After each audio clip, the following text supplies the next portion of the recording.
I guess we probably get started. We have an intimate group here, and we'll get started. All right. So, all right. Okay, guys, we got to get started here, or else we'll never get. Dave, you want your meeting to start? We're going to have to get started. All right. All right. Even though I'm local talent here and everybody thinks if you're not out of town, you don't know anything, this talk is being given both at the Office Practicum Users Conference and being given at the NCE in San Francisco this year.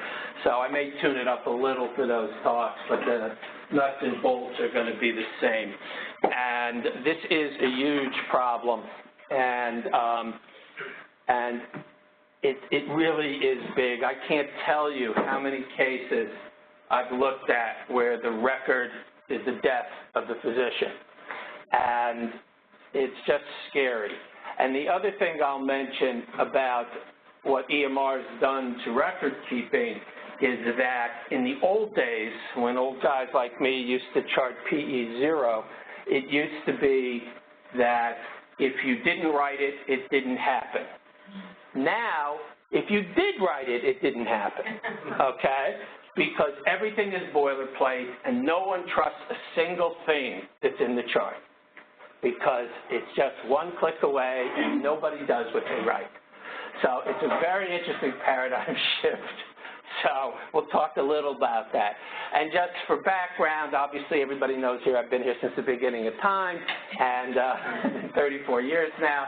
And I've been actually doing this for 28 years when I got sued the first time when I was 3 years out of residency, and I got drunk and threw up at the Pediatric Society meeting when we had a Pediatric Society here.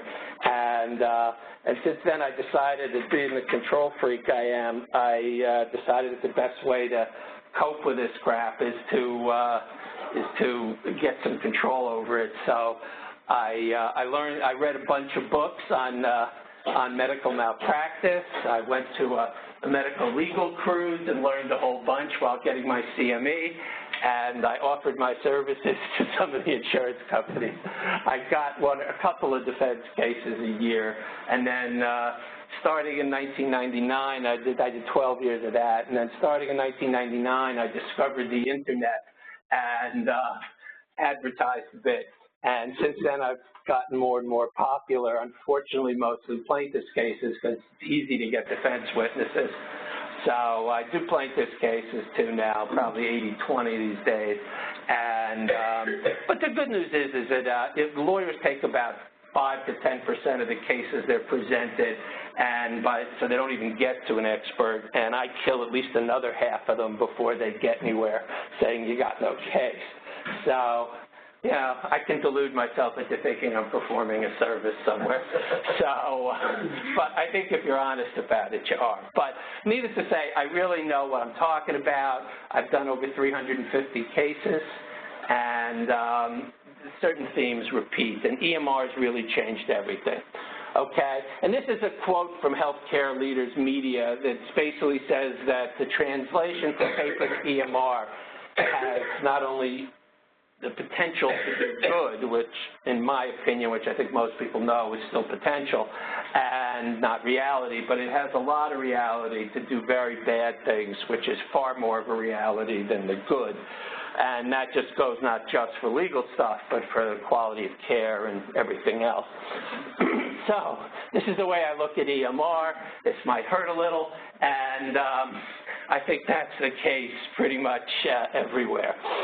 Okay, so theoretically, an EMR can increase your safety, increase patient safety because you get all these alerts and tells you when someone's allergic because you never checked, and says when they're behind on checkups, behind on their shots. It allegedly can improve outcomes because it'll help with population studies, allegedly provides legible and accurate records, and using all these newfangled things like ERX and computer CPOE, that's a typo, physician computer order entry, and decision support, and who knows, Watson and everything else that's coming. It should be able to help, and it should help with tracking, and it should provide more access to information and better communication.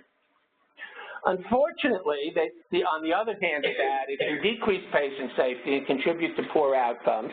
And that happens because there is no interoperability of any kind yet. The government, in its infinite wisdom, mandated us using records that are totally not ready to sell and are totally just useless, in my opinion, and I am extreme on that.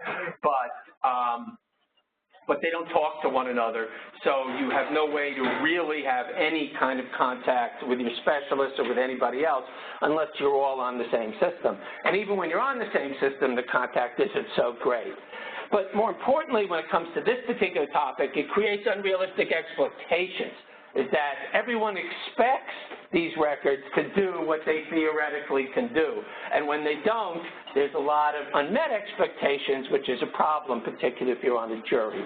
And it does present new liability and litigation risks that are unique to EMR. And there's two main reasons for this. One is the systems stink, which they do. And, in my opinion, the only decent systems for pediatricians are two that are pediatric specific, Office Practicum and Physicians Computer Corporation. They're designed for pediatricians by pediatricians. That's all they do. Unfortunately, the bulk of us are on this out-of-the-box, one-size-fits-all, adult-centric EMR, which has very little to do with pediatrics. So it poses exceptional risks for us compared to the adult specialty people. And then the second, even more important, as we all know, garbage in, garbage out. So human error, the biggest, I just saw an article in the New York Times yesterday saying that the biggest problem we have with hacking is people, because people keep opening phishing emails and keep opening everything and keep exposing systems. So people are the biggest problem, and it's just like that in EMRs. People are the biggest problem, and we're going to try to get you to stop being such a problem. Now, this is just a commercial table, the pros and cons of EMR, and we're going to go over some of these. But it goes down to templating, okay? It goes down to the character of how you approach patients. It goes down to your distraction from patient care to being a data entry clerk and copying information. And I think this is a really important slide because this is where the potential negatives are really well laid out, and I'm not going to read it to you. If you can get this, or I think it's posted online. I think this slide is really very useful, and here's where I copied it from, okay? And we're going to talk about some of these things. Okay, so a group reviewed 65 ambulatory EHRs that were certified to meet 2011 requirements and found that nobody offered adequate legal training in using them, and absolutely nobody had a thing that didn't create legal problems for you. Okay, and this is the thing that you got to understand, and this is what my handout is about. There is a law that in order for an EMR to be certified, it must log every single entry by who entered it and what time they entered it. Everything, every keystroke is logged by these systems. But you don't see that, okay? It's buried. And some EMRs make it easy to see who did what to whom. Most do not. All you see is an entry. It could have been altered 20 times and from what was originally in there, but you don't see that. And whether you did the alteration or someone else did the alteration, it doesn't matter because all computers are logged, okay? So, 2 words to remember, audit trail. Remember and fear those words. That's what my handout is about. An audit trail is when someone gets that log from the computer system and looks to see when this note was actually entered, what time it was entered, and who entered it. And I can't tell you how many cases I've seen where the doc said, no, I didn't have access to those records, and I didn't look at them. And the audit trail says, yeah, you did have access, and yeah, you did look at them. Okay? In the old days when you had PE0, you could say that. Not anymore, because they know, and they can find out when you entered that data. So don't ever forget that anything you do in the EMR, whether you erase it or not, is there forever. Just like posting your drinking pictures on the internet, it's there forever. okay? And it's really important, all right? And furthermore, the data is discoverable, which means that either attorney can request the audit trail, okay? So very key points here. Now, the errors are equally divided between people errors and system errors. And given that people are inherently flawed, if the system is even more flawed, it just encourages more human error. And the systems right now are horribly flawed in so many ways, I can't even go over it. But they encourage all of the errors we make, okay? And as I'm sure you all know, hospital systems are way worse than office systems. I mean, I hate my office system, but Cerner makes it look godlike. And if you go to most hospitals that use Cerner or Epic or Meditech, they're horrific systems. I mean, Meditech bankrupted St. Francis, okay? And it's just a mess. So watch out for your hospital systems as well, because they're way worse. When we first started here with a computer and we had no access to the nursing notes, I got in trouble because I said, this hospital is committing institutional malpractice by not giving us access to the nursing notes. And, you know, they yelled at me and, you know, added to my list. But the thing is that it's true, and that, you know, when I couldn't get into the nursing notes because there were two separate systems that were not interoperable, then, you know, I'm going to point my finger right at the hospital. And since the hospital's named in just about everything you do, they have real exposure here. So it's incumbent on them to pay attention to this, although most of them don't. Okay, so as I said, they're designed for use in adults. They are not well suited to pediatric care. We all know that a 2-month-old and a 2-year-old and a 20-year-old are rather different. EMR has no recognition of that. Adult has no recognition of that. I'm not even sure they recognize that geriatric patients are different from young adults. So I think the thing goes across the board, not just for peds, but also for adult medicine, but I think it's worse in peds because even a few years age and difference makes such a difference. And then, you know, everybody has adult norms. So you get all these reports back from the hospital that the hemoglobin is 11.9 and that's abnormal. So you put that on your patient portal and you get a call saying, why is my child's hemoglobin abnormal? But it's not abnormal because these are adult normals. But to a jury, what do they know, okay? And, you know, dosing is complicated, and it's very easy to make errors, and there really aren't good dosing algorithms in most of these EMRs. Maybe yours are better, and a lot has to do with how you've customized them out of the box and things like that. But dosing is complicated. Routes of administration may look similar. You know, growth charts. I hate our growth charts. I can't choose which points I can suppress and which points I keep. So if we're measuring growth in close things, you get a solid glob of growth points, and you don't get to see anything. And in ours, you can't stretch it out to look at it. You can't do anything. So I much prefer to chart on paper if I had growth charts because they're easier to read. And then often you don't suppress the data points. So not only does it have the points on the thing, it has all of the data next to it, which I can suppress that on ours, but I don't know whether you can on yours. But it makes the growth hard. Now, I have a head circumference case I'm looking at now where, you know, the growth really makes a difference, okay? And it's something that you really need to check. And this last one, I was just chatting with some of the guys. Patient ID is really easy to confuse. You have two siblings coming in for checkups the same day, and you open one of their charts, and then you switch to the other, and then you go back to the other one because there's something you forgot, and you leave it there, and you start talking about the other kid that you were on. So you chart all the other kids on the first case, and often you click, when you have your patient list and you try to open a chart, you click on the wrong patient and you don't notice. And all of these have happened to me, and I like to think I'm as anal obsessive compulsive as most, if not more, and it happens to me a lot. And it's so easy to open the wrong chart and start charting on it. So, and I had some other episodes where you're going back looking at old data, and so somebody forgot to lock their note from 2 months ago, and you pick the wrong chart, and you start changing it. You're up the creek because you just changed someone else's note from 2 months ago. all right? So these are all pitfalls you have to watch out in confusing patient ID. And this is it doesn't come up here well, but it's on their Human Factors Guide.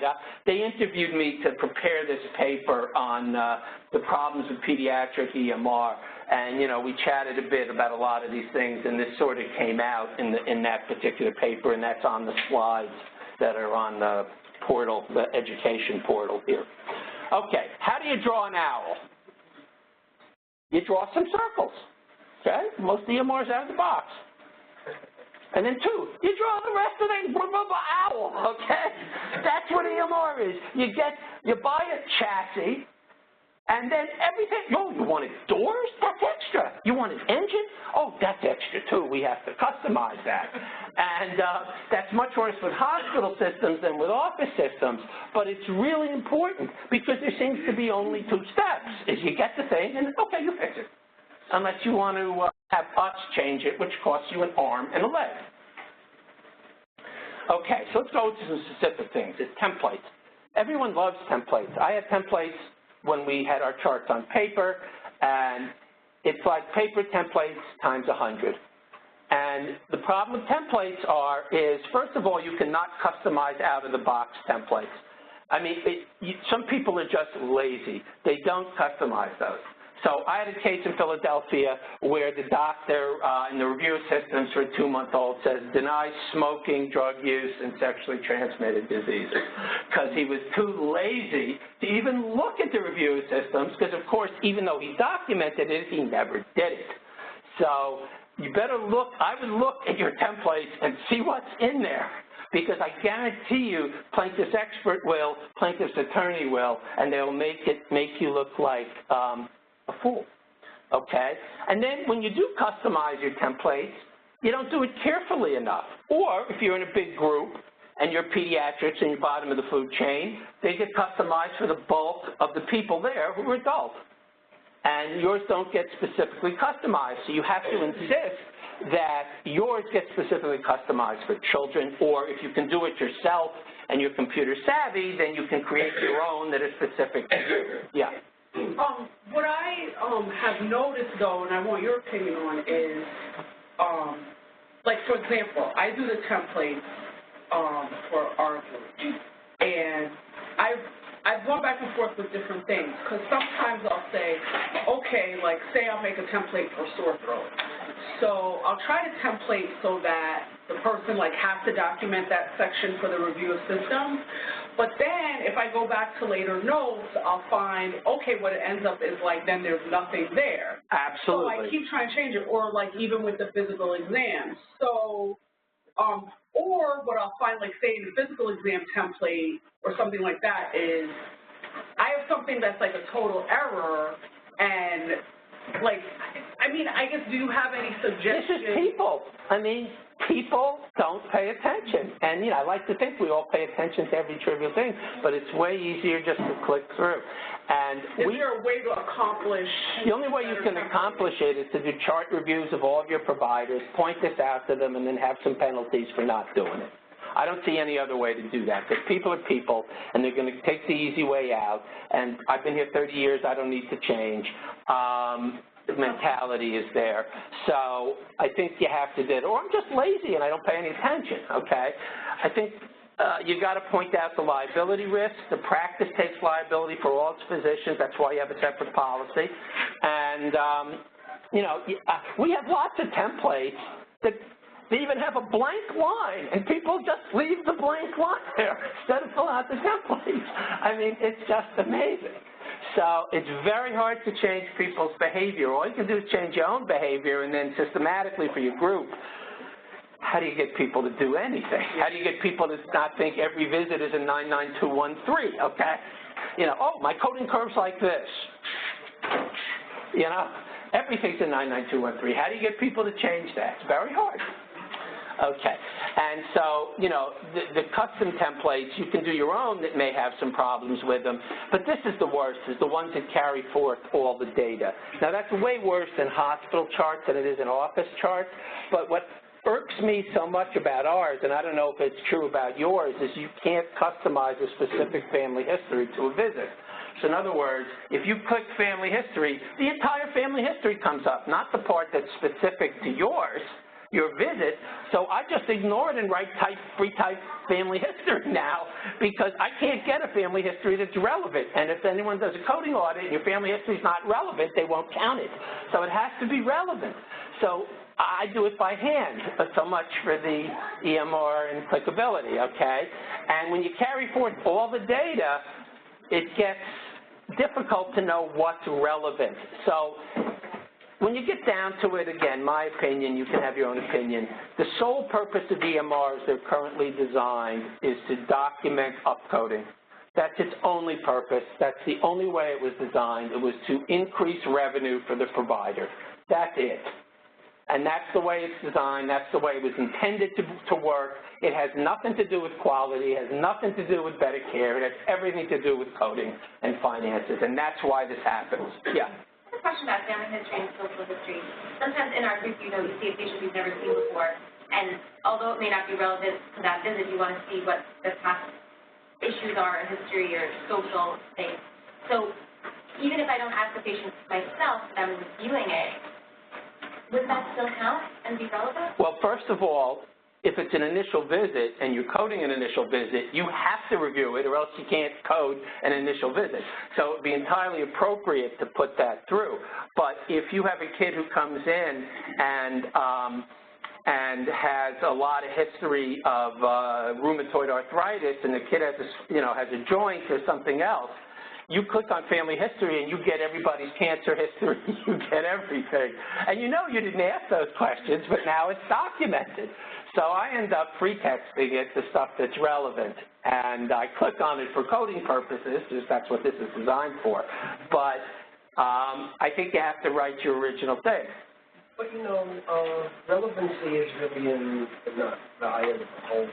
And even though you might not think it's relevant that there was cancer in the history, that actually may be what the parents are worried about. They come with a symptom that you think is obvious, totally irrelevant, but in their head, they're worried about my aunt who died of this kind of odd cancer that took them 3 years to figure out.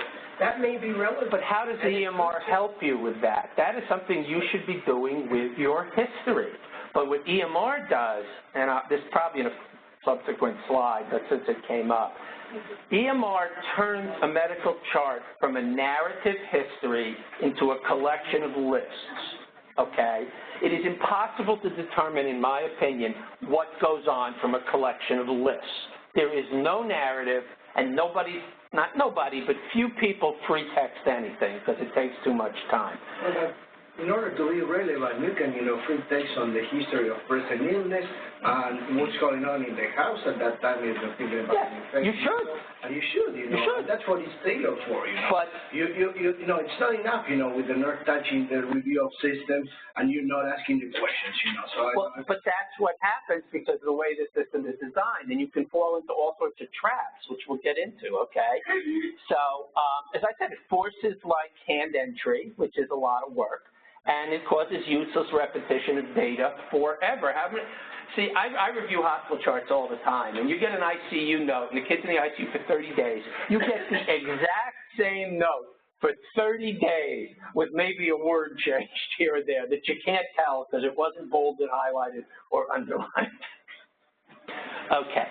So, over-reliance on templates, again, this is the spell checker analogy. How many people have had your word changed on your spell checker when you did an email or something and it came out something idiotic? It's the same thing. The text is defaulted to normal, okay?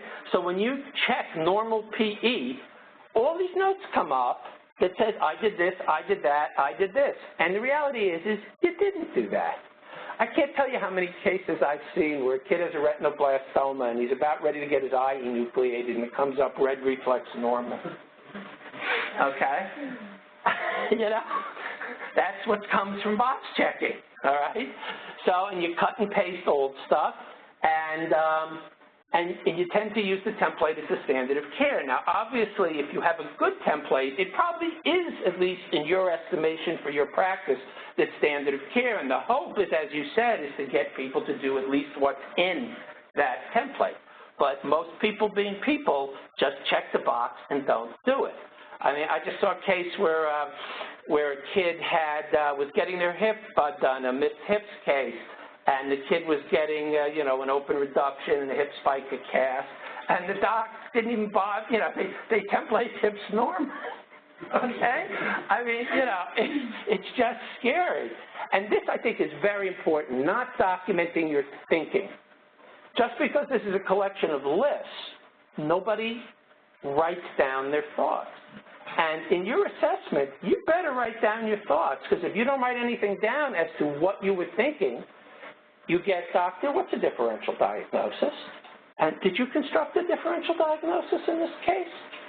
Well, you didn't write anything down. You'll say yes, but nobody documents their thinking. Nobody writes down what they're thinking about and why they're doing what they're doing. And if you don't write it down, then it's a he said, she said case, which most of them are. If you write down what you were thinking, and it's free texted, and it's clear that you did it at the time of the visit, that's powerful in terms of helping you. Whereas if you write nothing in terms of follow-up, what alternatives you're thinking about, why you don't think it's this, at least you can say, hey, I thought about it, and then it becomes judgment less than negligence. When you never thought about it, it's clear negligence, okay? Yeah. You just made a comment about documenting it at the time of the visit. Is it a big deal if you're documenting the next day? That's an interesting question, because I was talking about that before, is when do you lock your notes? And there's loads of different opinions about that.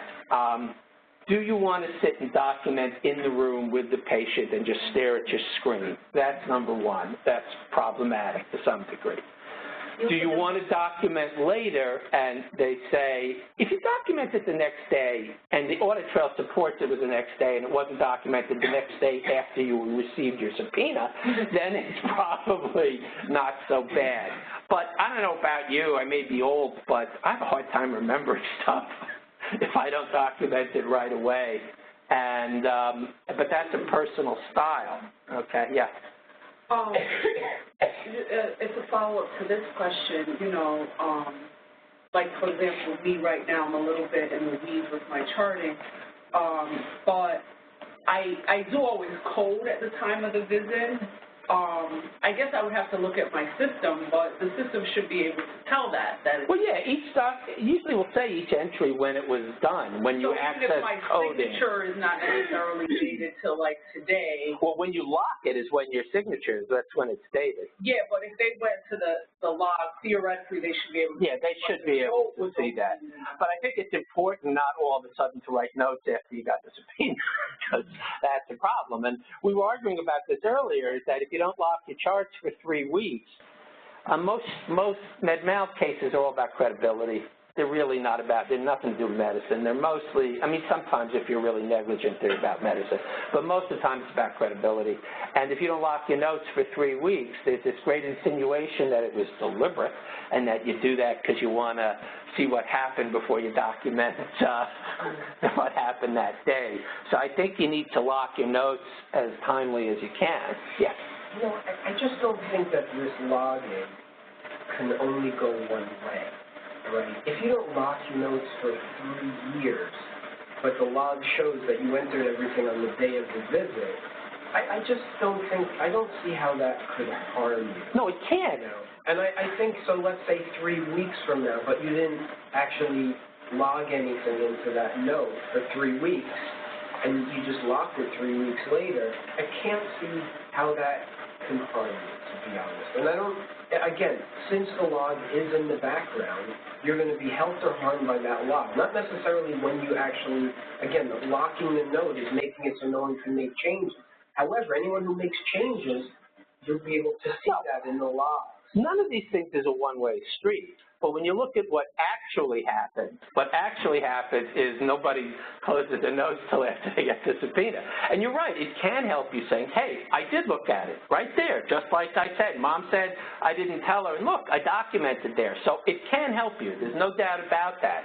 But I think overall what you're trying to avoid is each side of a case has a theory, okay? And in order to support their theory, they have to have something. So if they can support your theory that you're sloppy and not meticulous because you don't lock your notes, that can do you a little harm. It's not a huge deal, though. You're absolutely right. And it can help you. You're right on that, too. So, okay. And I can't tell you, document follow-up. Oh, my God. Even if you tell them, document when you want them back. No note should ever be closed without some comment about follow-up, even if it's just a templated thing, follow-up if baby gets worse or doesn't improve. But that's one thing where it can help you is at least you can have a boilerplate follow-up. But having no follow-up is disastrous because if anything happens, you didn't care enough or you didn't understand how sick this kid was or you didn't understand anything, okay? So always document follow-up. And now this is the lawyer's dream, okay? Your staff, you don't do the review systems, your staff does. I mean, maybe you do, I don't know, but most practices, the staff does the review systems. And you don't know the template, you don't know what's in it. And there's a problem of hybrid charts. I don't think too many people are doing that anymore with a part paper, part EMR, maybe when you're switching over. But I think the first part is when the nurse documents in the review of systems cough and fever, and you write no cough, no fever, we got a problem here. There's a problem. And when there's that kind of inconsistency where if you don't look at the review systems and see what the note wrote and then be consistent with it or else change it and put an addendum as to why you're changing it, then you have an issue. Because the mom says, I said this, it's in the nursing section, and you write nothing or you don't comment on it or you do it opposite. So you only got 3 results. You look negligent, careless, or stupid. There isn't much choice. Yeah. I have wondered about that because sometimes the nurses will get a completely different report than we will. And I mean, it will be genuine that the parents will omit something and then leave Waldo in the room. They'll say something different, and I feel like, am I supposed to change what was said to the nursing staff because that's what was actually said? Well, I wouldn't change it and say, Mom reports to me, or contrary to what she told the nurses, she told this to me. And, you know, look, I'm making you more of a documentation monkey than you ever were before, okay? And this is an extreme view of things. And, you know, you can't do this for everybody. And I'm not trying to make it seem like, you know, you put your life in your hands every time. But anything you can do to improve your documentation at some level to avoid these inconsistencies is going to be better, okay? And, you know, it's not like you can sit and document all this stuff. Nobody has the time to do that. You go to history of present illness, the mom mentioned a cough and a fever, and you talk with the mom, oh yeah, got a temperature of 99.6. So you just put, you know, as you know, for mom, cold symptoms, little cough, you know, the temperature maximum of 99.6, right. You know, and that's it, you know. So even if the nurse put it on, you know, you're really getting a history for what's going on, you know. See, but when yeah, go ahead. I mean, you know, one of the things that we changed because of this was daycare, right? So we had that, our lay-in daycare, and we defaulted it to whatever it was defaulted to. In the HPI, the nurse would type something like, you know, patient got sent home from daycare. And then in the review of systems, daycare would say no. Right. You know, so that is not defaulted anymore. You know, right. And you'll see some of them have, for our group, some of them have lines, and those are ones that I found were the most inconsistent, and that's just better not to have them in there at all. If you want to add it, go ahead. I just didn't want one thing to say something and then not to be in the other. I think defaults are good most of the time, but when they're not, they can be very bad because in retrospect, explain why that happened. You can't explain it. You just look bad. The question is, these contradictions, even if they have nothing to do with the case, they can really harm. Is that correct? They can because the lawyer will give. Like I just looked at a case of missed hips. Okay, and the doc is, you know, an 80-year-old doc that should have retired 15 years ago. Okay, and the records were worthless. She said she examined the hips, and when I reviewed the case, you know, the developmental disability of the hips, how do you argue that it didn't just pop up? So the only way I could argue was, is I reviewed her care, and it was so awful that I said I don't believe her because her care is generally awful, so I just don't believe her. Okay, so it can hurt you a little bit. I think once or twice isn't really going to kill you. I mean, it's got to be a consistent pattern. Okay. So, and I find this a bit of a problem is somehow it's poorly designed databases. Sometimes the diagnoses are difficult to find because your database makes you put in the exact language, and that exact language is not something you normally think of, so you can't find the proper diagnosis. Same thing goes for prescriptions. Sometimes they're hard to find. Sometimes they're defaulted to dosing that you don't like, and you have a hard time undefaulting it, and that takes time. And sometimes you just check it off because you're busy and you didn't notice that someone had changed your thing from 1 teaspoon to 2 teaspoons, and you send it off with double the dose because you haven't checked it. And this is all anal retentive kinds of behavior that we got to do. And I find truncated data fields are a big problem, at least in our system, is that the boxes are only so big. And each time you want to expand the box, you got to expand the box individually. So you often will get a MOX, nothing else, nothing about what dose you're going to do, nothing. So that's a problem sometimes, and again, varies by system. It's easy to click on the wrong med when there's 17 amoxicillins in your list. And it's easy to click on the wrong patient, we discussed.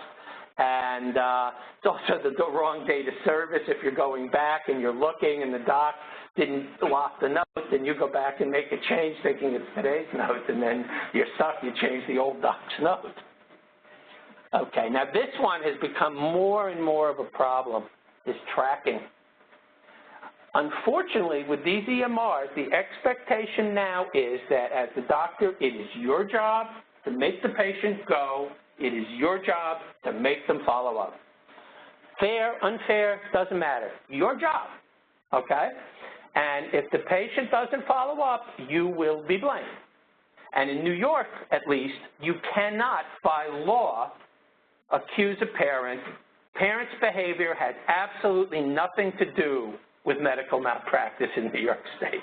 Nothing, legally. You can't even point the finger at a parent in New York. That's not true in most states. But in New York, parent behavior has nothing to do with nothing. Now, the lawyers get around that by hinting, and juries aren't stupid. But in a lot of states, they say, okay, parents 50% responsible, you're 50% responsible. That doesn't happen in New York because it's not legal. You can't point your finger at the parent. So if you don't track your referrals, I used to think, oh, yeah, I made referrals, and people went. And once we got the EMR and we started tracking, less than half the referrals I made were actually kept. Less than half. It's scary. And so if you don't have a system to bother people, I mean, we waste money on a person that follows up the referral, calls the doc, if appointment wasn't waived, calls the parent once or twice, documents all of that, writes them a letter, and if they don't respond to that, comes back to me and say, what do you want to do about that? That's what we do on every referral, okay? I have a case right now that the kid had a proteinuria and hematuria and some casts. They sent him to a pediatric nephrologist, okay? They see the pediatric nephrologist, and he says follow up in 1 to 2 to 3 weeks when we get the labs back, okay? Well, she didn't follow up. She didn't go. The nephrologist says he called her. That's open to dispute. The pediatrician never mentions it again, never asks, doesn't put it on the problem list, never mentions again. It's your fault. Even though you know she didn't follow up, you know it's in his letter, you know he told her, and you may get away with that in trial, but that's the main issue, is that they didn't follow up, and it's your fault for not telling them. So you've got to have some kind of tracking system for referrals. And you need to ask in every visit, did you see Dr. X? What happened? Now, admittedly, you can defend it saying, well, we only do that on checkups. And that's a point, but I don't know how much juries buy that. And that's the point in this case, is the mom never brought the kid back for a checkup ever again. It was only a few sick visits. So you can defend it saying that, hey, we don't do that at sick visits, and that's the standard of care. You can possibly do that, but Well, Jill was first. How far do you have to go, like, on my end, for example, right? Like, you guys will refer a patient to me and they no-show. So I send you guys a letter letting you know that they didn't come for their visit. Or if they're, you know, if they have missed multiple visits and it's going outside of what the standard of care is, I'll send you a letter. I send the family a registered letter. To what end do you need to go to demonstrate? Like, I make my staff document things ad nauseum because that's like a personal fear of mine. And so, like, I feel like I'm bending over backwards. I mean, you guys hate getting these letters from me, but, you know, I Actually, feel like I need to let you know. I mean, I don't. I don't because because the truth is, like, I feel like you guys know at least I have really happening. Because at least, I mean, I feel it's better because it shows that the specialist also took into account. Right. Now, mind you, you're in a way better off than us because, you know, you can say, listen, your patient no-showed 3 times, I refuse to see them again. I mean, I'm still stuck with the non-compliant. Right. But it helps because multiple people have made efforts to the parents. parents. My point is, like, how much effort is considered reasonable? Yeah, I've seen cases all over the place, you know. Just saying you told them without document, it doesn't count because they're going to say you didn't. And you may say you did even if you didn't, who knows. But it's good to document. I don't know how much you need. I think you need some, and then it's up to the jury if that's the problem. We go by 3 strikes and that's it. You know? So we get 2 calls and then a letter. That's our story. Then it goes to I don't think any jury can say you called the patient 3 times, wrote 2 times, wrote him a letter, and then sent it to the doctor and can say that's not enough. And some people say don't even send a registered letter because people are more won't go pick it up. not accept it. I do both. I give them a regular one and a registered one.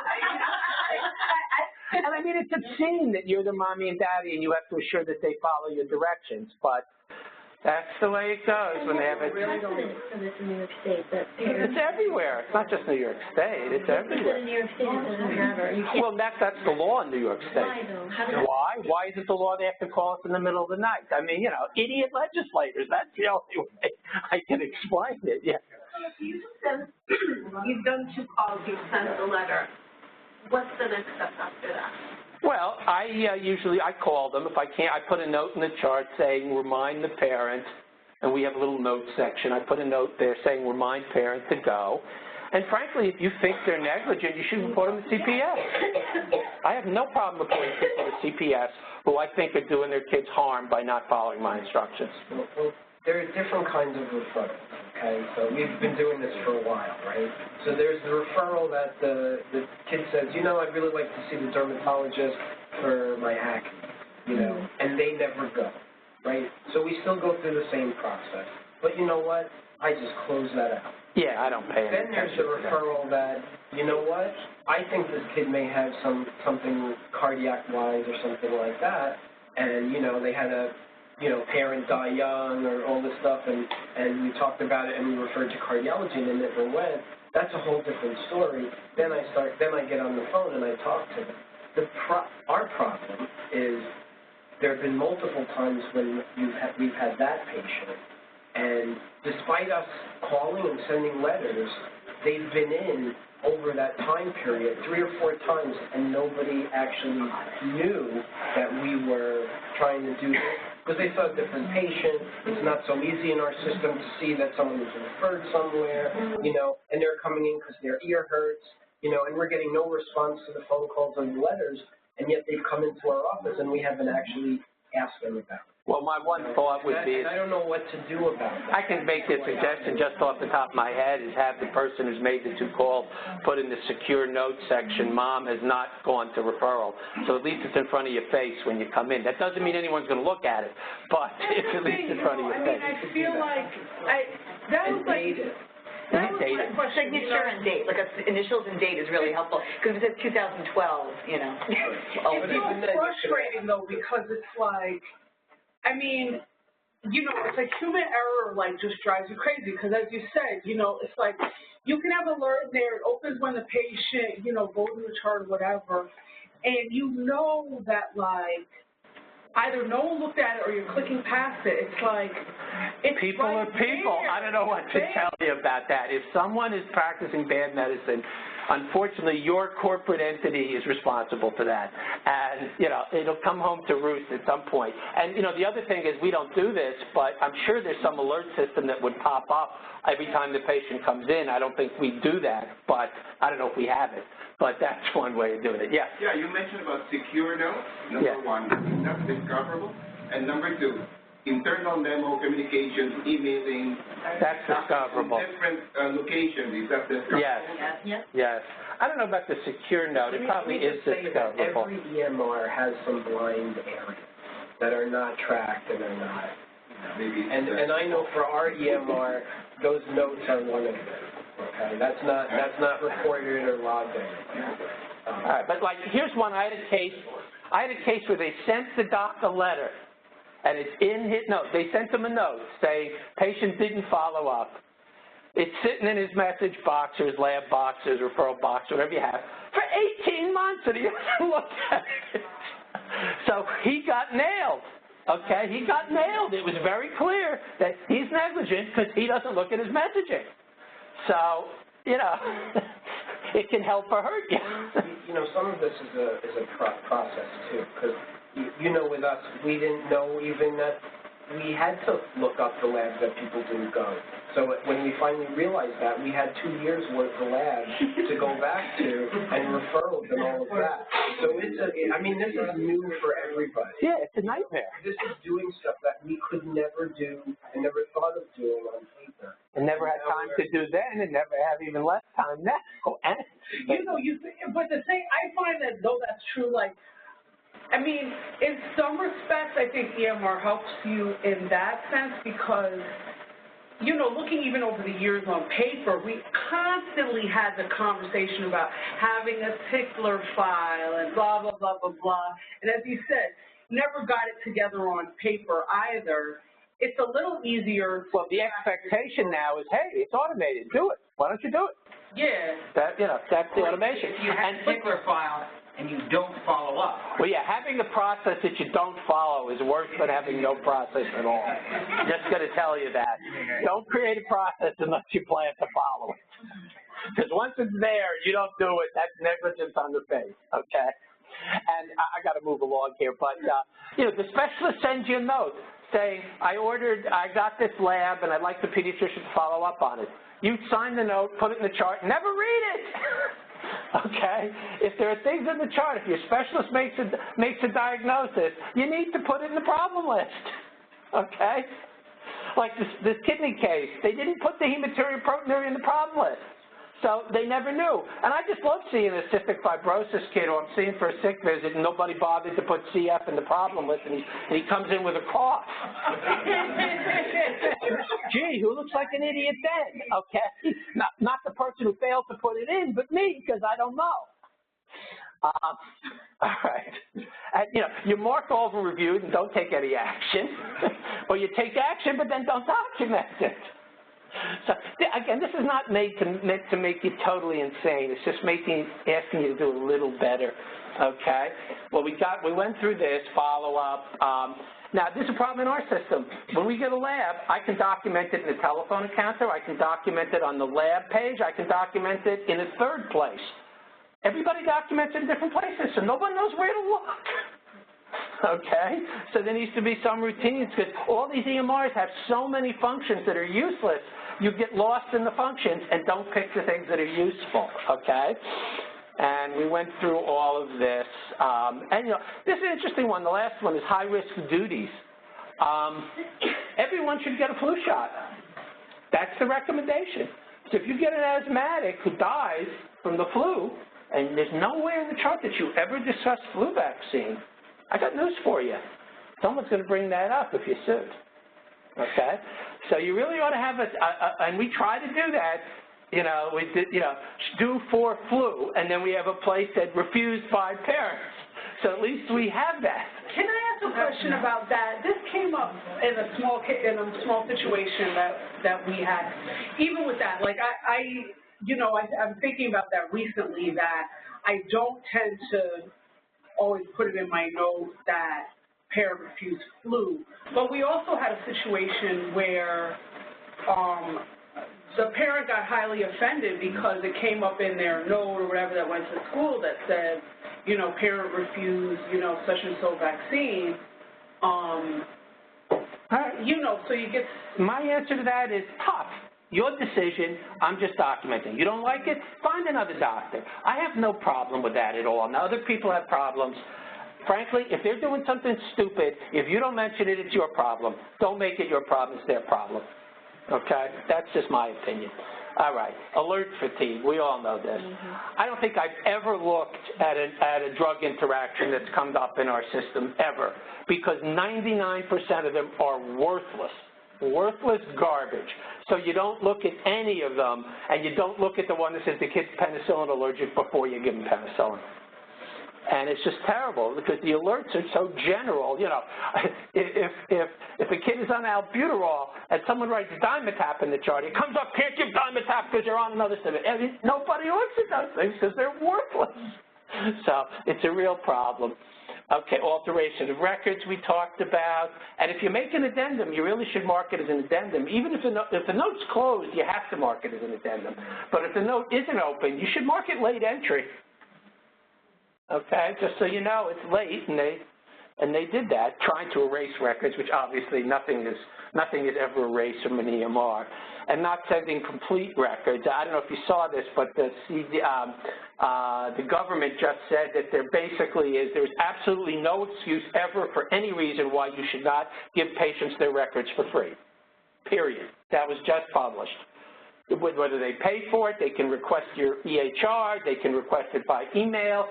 You have zero excuse under any circumstances to not provide those records. So just beware, okay? And even when it's not deliberate, this kind of stuff looks bad.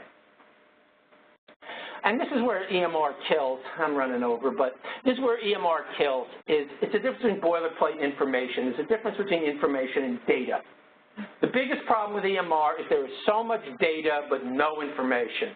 I looked at a 1,000-page hospital chart on Epic from the University of Miami, 1,000 pages.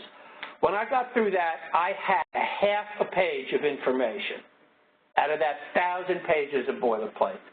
And, you know, when I see a 7-page well-child check, give me a break, okay? It's just ridiculous. There's no information in there. There's a lot of data, but there's no information, okay? It's, where's Waldo? Ooh, where's the data? So there's the, you know, it's the loss of narrative that we talked about for box checking. So when I go back and look at your note, and I want to know what happened, and I see nothing but the standard template with not a word that you wrote, I have no idea what happened. And so it's like you never came in, okay? And so I think that's very important to watch out. And I think it even changes how you interview people, because you're checking a box, everything has to be yes, no. You don't give open-ended questions anymore, because open-ended questions means you have to type something. So everything's a yes, no, and we all know that's worthless interviewing. You have to have open-ended questions to talk to doctors, to get a decent history, okay? And then it's difficult to, you know, doctor, what's the purpose of a medical record? Well, it's to tell the people who come next what happened. Well, is there anything here that tells what you were thinking or what your plan was or anything? It's just a template and you check boxes? Problem, okay? So there's just so little data. And then, I won't go into this, but data breaches, everybody is at risk for this, for HIPAA violations, password security, people going in above their level. I have a case now where it's very interesting. The kid was 18 years old. The mom was the referrals manager of this pediatrician's office. The kid had that urinary finding and they never followed up. And now the kid, who's 21 now and he has a kidney transplant, is suing. And he's suing the nephrologist and he's suing the pediatrician. So the nephrologist hired me for the defense to be a plaintiff's witness against the mom in her role as office manager, okay? Which is a crazy case. I've never seen anything like it, but it's a crazy case. But it goes to the systems in the office, okay? So, yeah. Okay, so friend or foe, EMR is here to stay, and hopefully there'll be some meaningful competition to weed out the truly awful systems. But I doubt it. Like everything else, the big get bigger and the small get crushed. And You know, I'm a big fan of using either PCC or OP for pediatric offices, but they're expensive, but you get what you pay for. With most EMR, you get some guy in India and you get a ticket and you hope they get to it. And you got to pay for everything you do. With PCC, it's a lot of money up front, but you have a complaint, they're there. They come, they fix it, and they listen to you. It's a big difference. They're way more expensive than any of the others, there's no question, but get what you pay for. And even a terrible system can be customized to protect you if you spend a gargantuan amount of time doing it. And even a good system can be ruined by laziness, poor training, and poor implementation. So I always love this, the current state of EMR. How the customer explained it, how the project leader understood it, how the analyst designed it, how the programmer wrote it, how the business consultant described it, how the project was documented, what operations installed, how the customer was billed, how it was supported, and what the customer really needed. And to me, that summarizes EMR in a nutshell, okay? So having said all this and gotten you totally scared, I think the purpose is just try to be a little more careful, try not to be lazy, look for inconsistencies, look for process problems which you know are going to get you in trouble, and work with the system you have to make it the best system you can get, because, you know, often you can't change it because it is too expensive and it is too cumbersome.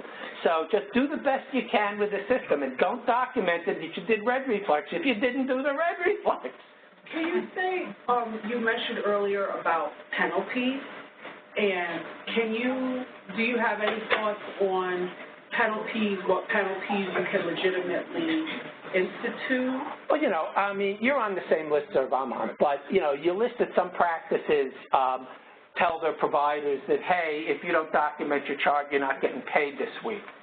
Can you do that legally? That I'm not a good enough lawyer to say that, but I suppose internally you'd have to, obviously it's all in the partnership agreement, so you have to say, yeah. If you decide that the medical record is more important to your practice to have it be a real communicating tool, because they're designed for billing, you're going to lose on the billing end. So in a fee-for-service environment, you're making a very real sacrifice to model things for communication to other doctors. If you have the opportunity to bill as a flat fee, which in an urgent care setting, so many of the contracts are flat fee, you can use it, you can customize it more effectively. But when you're stuck, you know, it's a real sacrifice. Well, as usual, EMR was designed to benefit government insurers and payers, and we're supposed to pay for it.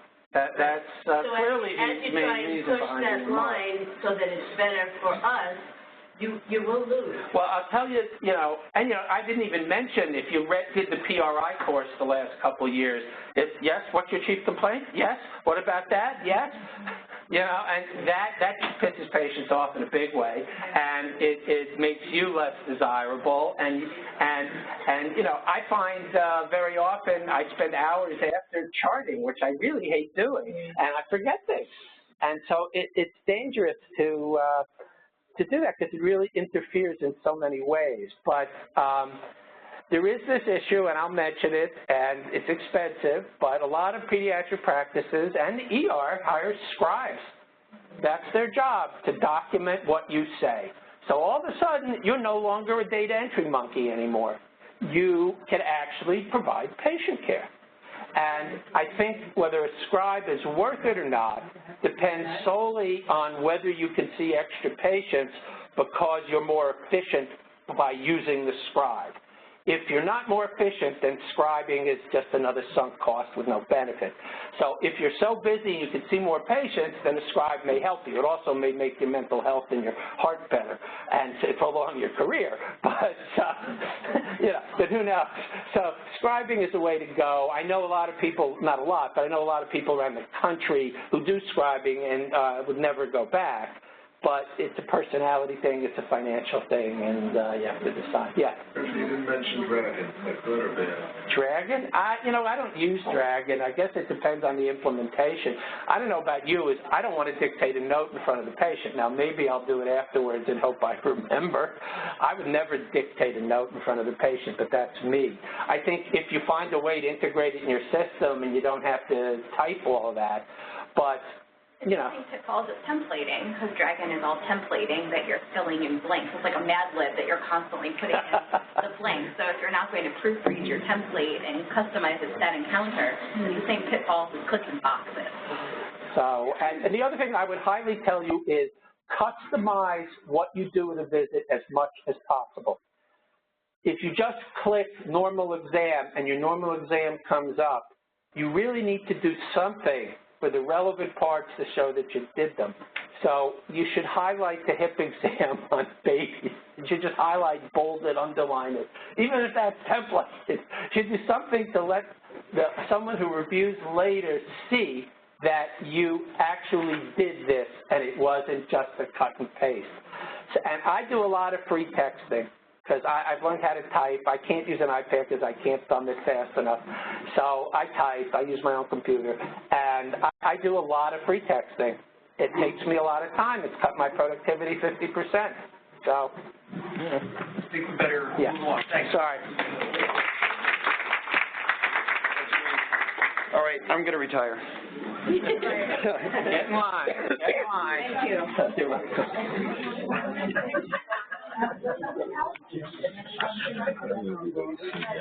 Let me give everybody a chance to sign in. Okay. Let's see if I can find.